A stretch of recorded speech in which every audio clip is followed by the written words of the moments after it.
severe wasting. Ano bang ibig sabihin ng stunting at wasting? Kasi pag sinabi nila dati wasted, ang iniisip natin wasted, parang drug addict pa nga. Hindi. Ang wasted, ang ibig sabihin, halos butot pa lang na ang katawan ng isang tao o bata. It has also been found that childhood malnutrition leads to poor performance in school and diminishes intellectual ability as adults. This affects their performance at work and could result in economic hardships for these individuals and their families. Alam niyo ba na ang mga eskwela, maraming mga nag-a-absent kasi walang makain. Nagugutom, nagkakasakit, nahihiya, walang baon. May mga paaralan na sinusuportahan ng mga NGOs katulad ng private citizens ng Britain. Favorite example ko to, yung isang school sa Palottondo. Libre po doon ang almusal, libre rin ang tanghalian. Ang kanilang attendance rate ay 99.9%. Ang mga bata mas mataas ang score kesa sa mga nag-aaral sa Makati or sa Taguig na mas mayaman na mga cities. Dahil may pagkain, may mga ballet dancers sila. Ang gagaling ng mga bata. Lalaking matalino sapagkat hindi nagugutom. Imagine, that's all it takes. Now, sabi nila, it takes a community to raise a child. And that's true. That just means that each one of us should be able to contribute what we can. I have a Senate Bill, Senate Bill 160, or the libreng, ito yung sinasabi ni Mr. Jack kanina. Ang sinasabi niya, he's trying to read it, libreng pananghalian sa pampublikong paaralan Act. At saka yung isa naman is Senate Bill 161, known as the First 1,000 Days Act. Okay, let me explain. Libreng pananghalian proposes to institutionalize a school feeding program for all public elementary and high school students nationwide sa public schools. So papasok ngayon ang mga bata, walang pagkain sa bahay, walang problema, may pagkain na sa paaralan. Tapos, yung bill ko to matagal ko nang pinaglalaban ngayon, second reading na. Mukhang mapapasa kasi ang partner ko ngayon, ang chairman ng Education Committee sa Senado, believes in this bill. Senator Bam prioritized it. So we will pass it, and I spoke to my colleagues and I really appealed to them for help. You know, it will cost a lot of money, more than 40 billion pesos. But every child will have food. And we will try to source it from the local community, from the farmers. So they will provide the vegetables, the meat, etc. So there will be a concerted effort to get the community involved. Now, they tried this before, during the administration passed this last one. Kaya lang ang binigay nila, noodles, na walang nutrition, na overpriced. Hindi pwedeng ganon. That's why we will monitor it closely. The second is the first 1,000 Days Act. Ibig sabihin nun, nasa sinapupunan pa lang, while the mother is pregnant, the mother will already be given vitamins and the proper nutrition because they believe, well, you know, research has shown that the brain of a child is actually developed in a mother's womb. And if you don't feed the child properly within the first 2 years of the child's life, beginning from the time of conception, opportunities are already missed when it comes to brain development. Mga kababayan, alam niyo ba't napaka-importante ito at matagal ko nang tinutulak ito. Sapagkat ang Pilipinas, sinasabi nila overpopulated tayo. Totoo yan. 104 million people, maraming Pilipino. But it is also an advantage because we have one of the youngest workforces in the world. Why do you think Nestle likes it here?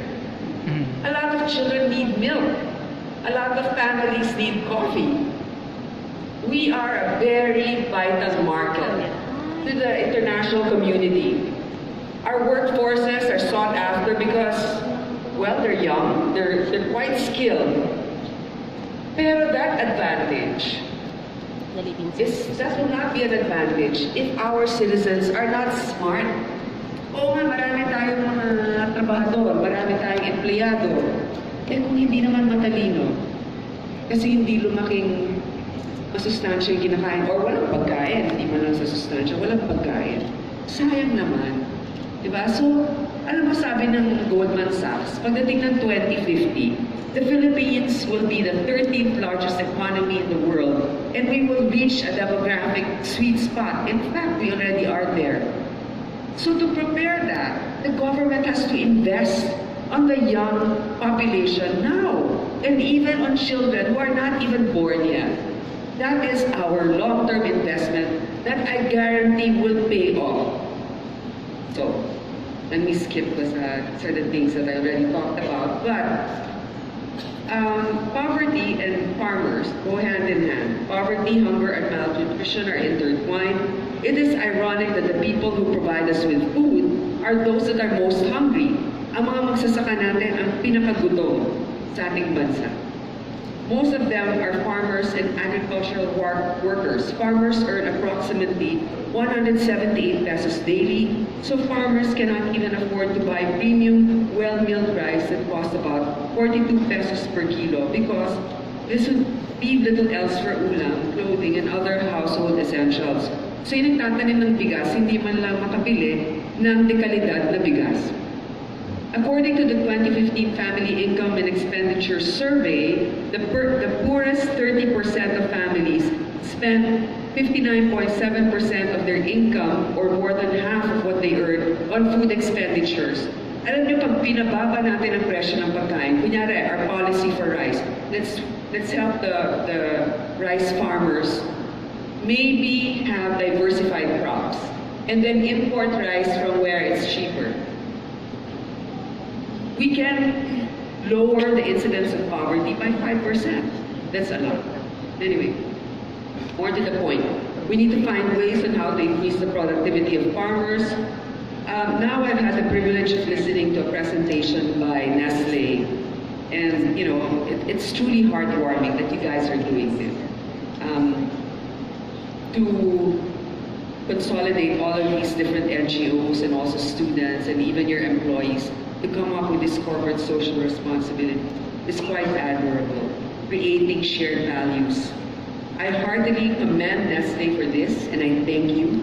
And I would like to propose just a few more ways by which we can strengthen and support our farmers. Number one, embark on a nationwide soil testing program to find out what to plant and where.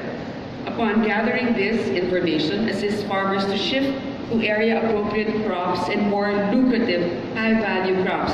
Alam mo, sabi nila yung kape daw dito sa Pilipinas, binibili halos lahat ng Nestle from our farmers. So, but the coffee that we produce is not even enough to fulfill our own consumption. So there's clearly an opportunity there for farmers to have a higher value crop. And I thank Nestle for partnering up with farmers, for giving them the seeds, for giving them the technology transfer, and also the marketing for their products. Number two, let's widen access of small farmers to formal credit. Financing is key. Kailangan nila ng pondo para hindi sila pumunta sa 5-6. At hindi nila ibenta sa luging presyo ang kanilang mga pananim o mga iaani nila bago pa nila iani. Number three, capitalize on information and communications technology-based tools that can help in marketing products. Certainly, the younger generation can use social media so that you know how much the pricing is, let's say, in the local market or even in the world market of your products. And you know what? I think there's also corporate social responsibility. A company has put up a weather app, and it's very accurate. Almost by every 3 hours they update it, so farmers know when to plant if they rely on rain-fed plants or rice. There's an interesting program based in Brazil called the Zero Hunger Strategy. It creates linkages between small farmers and their national school feeding programs, so we'd like to have that. Through this strategy, the government's feeding program is required to buy at least 30% of its food supply from the farmers. This will ensure a source of fresh and locally produced ingredients which will equally benefit the children and the farmers, as well as generate other non-farm jobs, transport, nutrition, and management.